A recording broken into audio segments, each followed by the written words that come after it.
До лиценца за угостителска дејност без проверка дали се исполнети минималните технички услови. Ова е само еден од низата пропусти во законите, кои ги утврди антикорупционерите, а кои отвораат простор за корупција и злоупотреби.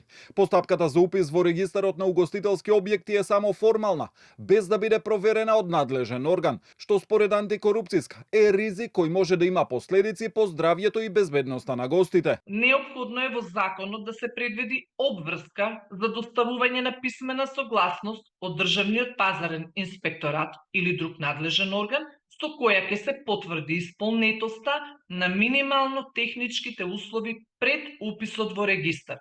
Воедно, неопходно е да се пропише обврска Државниот пазарен инспекторат да изврши увид во определен рок, например 15 работни денови, како и санкции во случај на невистинито пријавување, вклучувајќи можност за казна или одземање на одобрението. ДКСК препорачува да се прииспита и висината на глобите, откако утврдила дека не се сразмерни со последиците од прекршувањата, посебно кога се однесуваат на здравјето и безбедноста на луѓето. И кај Законот за заштита и спасување, антикорупцијска утврди отсуство на санкции за непостапување, но и недоследности на одредбите околу техничкиот прием на објектите. Неопходно е да се доуреди член 70 со експлицитна одредба со која ќе се утврди обврска инспекторите од Дирекцијата за заштита и спасување задолжително да учествуваат во техничкиот прием на објекти, се со цел да се изврши фактичка проверка на примена на мерките за заштита од пожари